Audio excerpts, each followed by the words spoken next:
গতকালই কামালগাজী থেকে শওকত মোল্লাকে গ্রেফতার করা হয়েছে এবং আজকে 14 দিনের জন্য নিজেদের হেফাজতে চেয়েছে এনআইএ। আর তারপরই জীবনতলায় মিষ্টি বিলি করলেন আরাবুল ইসলাম।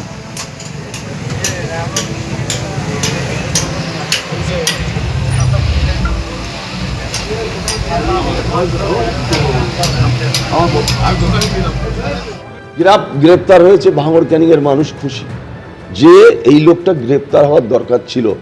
বহুদিন ধরে মানুষ একটা দিক তাকিয়েছিল যে এত অন্যায়, এত অবিচার, এত খুন, এত জখম। ভাঙড় ক্যানিংয়ের মানুষ খুশির হাওয়া বইছে। যেই অত্যাচারিত নেতা, এই জুলুমকারী নেতা অ্যারেস্ট হওয়ায় ভাঙড় ক্যানিংয়ের জেলা জুড়ে, আমি দেখছিলাম বারুইপুর বিভিন্ন জেলায় বিভিন্ন ব্লকে তারা বলছে যে এতদিন পরে একটা পুলিশ অন্তত এনআইএ একটা কাজ করেছে। আগামী দিন এইসব মানুষের যদি সাজা হয়, এইসব মানুষের যদি প্রশাসনিক যদি ব্যবস্থা নেয়, তাহলে আরও খুশি হবে ভাঙড় ক্যানিংয়ের মানুষ। প্রচুর দুর্নীতির সঙ্গে যুক্ত শওকত মোল্লা একের পর এক মানুষকে ঘরছাড়া করেছেন। এলাকা জুড়ে কার্যত ত্রাসের রাজত্ব কায়েম করেছিলেন শওকত মোল্লা। শওকত মোল্লা গ্রেফতার হওয়ার পর এই অভিযোগে সরব হয়েছেন কাইজার আহমেদ। শওকত মোল্লা যে অপরাধ করেছে, খুন করেছে এবং বহু মানুষকে বাড়ি ছাড়া করেছে, মিথ্যে কেস দিয়েছে, মানি লন্ডারিং করেছে, সমস্ত কিছুর বিচার এবার আমরা চাই।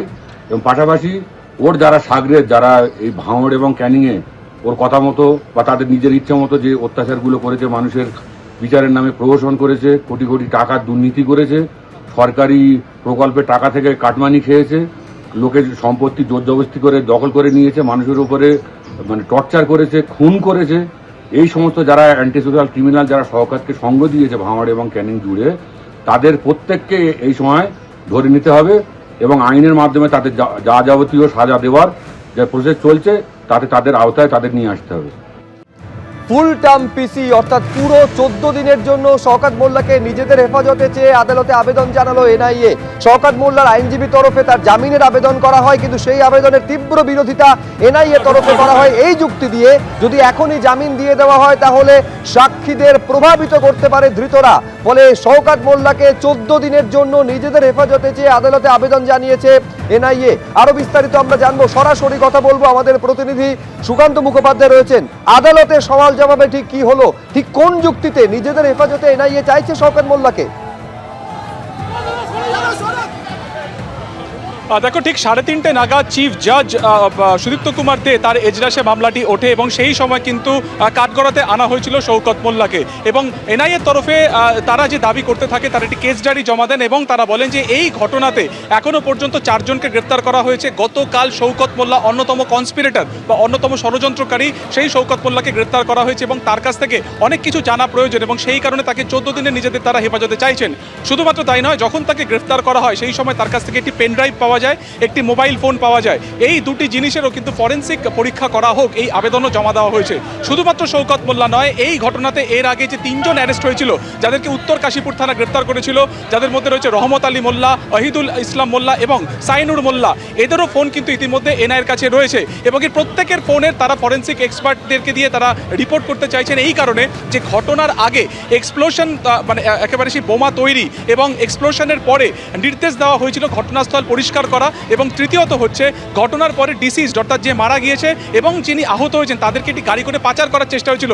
এই সবটাই শওকত মোল্লা কিন্তু ফোনের মাধ্যমে ইনস্ট্রাকশন দিচ্ছিলেন বাকি অভিযুক্তদের এবং সেই কারণে কি তাদের মধ্যে কথোপকথন হয়েছিল সেটা জানা প্রয়োজন। সেই কারণে ফরেনসিক এক্সপার্টদেরকে দিয়ে তারা সেটা করতে চাইছেন, পরীক্ষা করতে চাইছেন। সেই আবেদনও কিন্তু ইতিমধ্যে করা হয়েছে।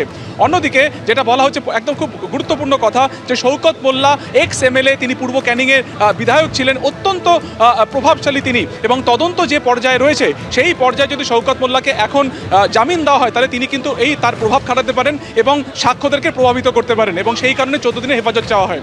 অন্যদিকে গুরুত্বপূর্ণভাবে আজকে জামিনের আবেদন করা হয় কিন্তু শওকত মোল্লার আইনজীবী সুমন দাসের তরফে। তিনি যেটা বলেন, ঘটনার সময় 40 কিলোমিটার দূরে শওকত মোল্লা ছিলেন, এক।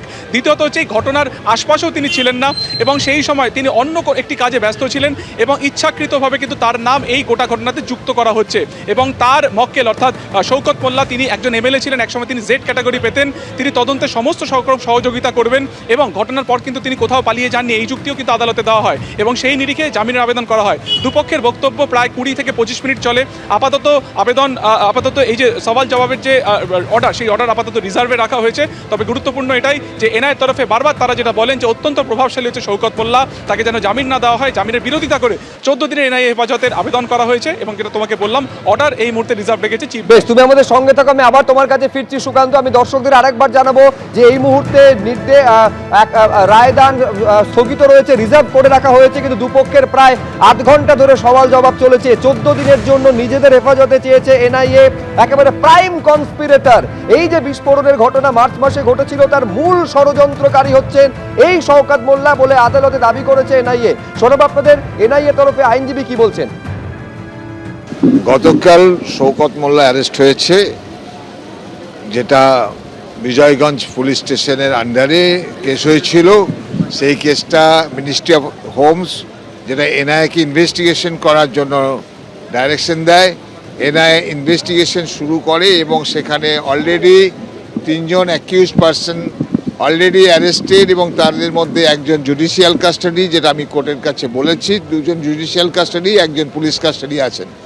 এবং আজকে শওকত মোল্লাকে অ্যারেস্ট করার পরে গতকাল তাকে সন্ধ্যেবেলা অ্যারেস্ট হয় এবং আজকে তাকে প্রোডাকশন করা হয় এবং কোর্টের কাছে আমাদের প্রেয়ার থাকে যে 14 দিন তাকে পুলিশ কাস্টাডি দেওয়ার জন্য, যেহেতু তার কতটা এই কেসের সাথে তিনি যুক্ত আছেন সেটাকে আমাদেরকে ইনভেস্টিগেশন করার সুযোগ দেওয়া হোক। এবং এই শওকত মোল্লাকে পাওয়া যায়নি প্রথম দিন তার বাড়িতে যাওয়ার পরে, উনি বাড়িতে ছিলেন না। পরে তার বাড়ি থেকে সে বলে যে সে তার মেয়ে ফোন করে বলে যে আমার বাবাকে আমরা পুলিশে আমরা ওখানে সারেন্ডার করতে বলে দিয়েছি। সেই অনুযায়ী উনি গিয়েছিলেন এবং ওনাকে রাস্তা থেকে এনআইএর অফিস থেকে এনআইএর অফিসারদের ডাকেন এবং ওনাকে অ্যারেস্ট করা হয়। আমি আরেকবার আপনাদের বলবো যে 14 দিনের জন্য নিজেদের হেফাজতে এনআইএ আজকে আদালতে চেয়েছে। কথা বলবো আরো বিস্তারিতভাবে জানার জন্য সুকান্ত মুখোপাধ্যায় আমাদের প্রতিনিধি রয়েছেন।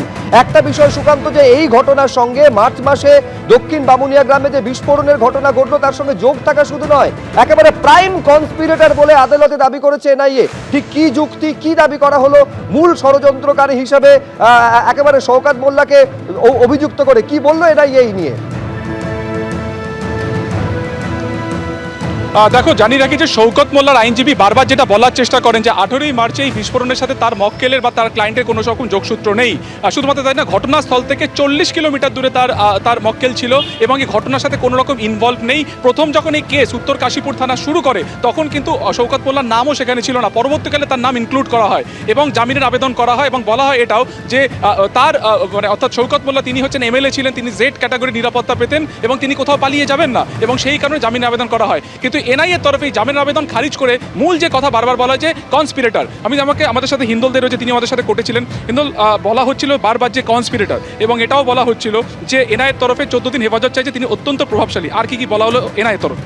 একেবারে দেখো, এনআইএর তরফ থেকে যিনি আইনজীবী শ্যামল ঘোষ, তিনি যেটা স্পষ্ট করলেন যে তিনি আদালতের কাছে জানিয়েছেন যে শওকত মোল্লা অত্যন্ত প্রভাবশালী একজন ব্যক্তি। শুধু তাই নয়, এই ঘটনায় যেহেতু তার মোবাইলটি ইতিমধ্যেই এনআইএ সিজ করেছে এবং সেটাকে ফরেন্সিক পরীক্ষার জন্য পাঠানোর জন্য আবেদন করা হয়েছে এবং সেখানে তার সাথে কার কার কথা হয়েছে, এমনকি এনআইএ তরফে যিনি দাঁড়িয়েছেন আইনজীবী শ্যামল ঘোষ, তার বক্তব্য যে ইতিমধ্যেই তিনি কিন্তু বেশ কয়েকজন ব্যক্তির সঙ্গে কথোপকথন করেছেন। এই বিষয়েও কিন্তু অনেক রকম তথ্য তাদের কাছে আছে। তদন্তের সাথে সমস্ত কিছু তারা এই মুহূর্তে জানাতে চাইছেন না, কিন্তু তারা যেটা বলছেন যে এনআইএ মোট 14 দিনের এনআইএ হেফাজতের আবেদন জানিয়ে আদালতে তাকে পাঠিয়েছে এবং আদালত এখন কি সিদ্ধান্ত নেয় সেটাই এখন দেখার। একটি মোবাইল ফোন, একটি পেনড্রাইভও ইতিমধ্যে বাজেয়াপ্ত করা হয়েছে এবং সেই মোবাইল ফোন এবং পেনড্রাইভ যাতে ফরেন্সিক এক্সপার্ট দিয়ে পরীক্ষা করা হয় এই আবেদনও করা হয়। শুধুমাত্র যে শওকত মোল্লার ফোন তাই নয়, এর আগে যে 3 জনকে গ্রেফতার করা হয়েছিল তাদের ফোনও কিন্তু একই রকমভাবে ফরেন্সিক এক্সপার্টদের দিয়ে পরীক্ষা করাতে চাইছেন এনআইএ। এই কারণে তার কারণ বারবার এনআইএর তরফে বলা হচ্ছে যে তিনি অন্যতম কনস্পিরেটর ছিলেন, ফোনে ইনস্ট্রাকশন দিচ্ছিলেন গত 17ই মার্চ থেকে 18ই মার্চ অর্থাৎ ঘটনার আগে কি করে বোম কোথায় তৈরি করা হবে, কার উপর চার্জ করা হবে, বোম মারার পরে অর্থাৎ বিস্ফোরণের পরে কিভাবে দেহ লোপ লোপাট করাবে, কিভাবে প্লেস অফ অকারেন্সকে পরিষ্কার করাবে, এই যে গোটা বিষয়টি নিজেদের মধ্যে নেক্সাস করে বা সিন্ডিকেট করে তারা ফোনে ফোনে যোগাযোগ রাখছিলেন, তাদের কথোপকথন, তাদের হোয়াটসঅ্যাপ চ্যাট বা অন্য টেক্সট মেসেজ সেগুলো তারা চেক করার চেষ্টা করছেন বা সেগুলোকে রিট্রিভ করার চেষ্টা করবেন। এবং সেই কারণে কিন্তু ফরেন্সিক এক্সপার্ট দিয়ে এই যে চারজন যারা একেবারে, এবং অন্যতম সেই অভিযুক্ত, কারণে তাদের পূর্ণ প্রত্যেকের মোবাইল সময়ের জন্য 14 দিনের জন্য শওকত মোল্লাকে নিজেদের হেফাজতে চেয়েছে এনআইএ। এখন আদালত কি নির্দেশ দেয় সেদিকে আমাদের নজর থাকবে। আপাতত সুকান্ত তোমাকে ধন্যবাদ। কিছুক্ষণ আগে আপনাদের শুনিয়েছি যে এনআইএ তরফে আইনজীবী কি বলেছেন, এইবার শুনুন শওকত মোল্লার আইনজীবী কি বলছেন। আমাদের আজকে লার্নেড চিফ জাজের কাছে এটাই আমাদের বক্তব্য ছিল যে at the time of the occurrence of the blast, Shaukat Molla happens to be the MLA of that constituency and he was provided a Jet Plus security. So এটা আমরা চিফ জাজের কাছে আবেদন জানিয়েছি যে এই জেট প্লাস সিকিউরিটি টোপকে ওনার পক্ষে এই bomb blast করানো বা বোম ব্লাস্টের মধ্যে ইনভলভ থাকা, এটা একটু ওনাকে বলেছি, আমরা আবেদন জানিয়েছি এটাকে কনসিডার করে দেখতে। যদি এবারে ওনারা কিছু পান, কতটা সত্যটা আছে, এবারে যদি ওনারা কিছু পান সেরকম, তাহলে অফকোর্স ওনারা 14 ডেজের জন্য ওনারা জুডিশিয়াল কাস্টাডি চেয়েছেন, লার্নেড কোর্ট সেটা বিচার করবেন। এবিপি আনন্দ, এগিয়ে থাকে, এগিয়ে রাখে।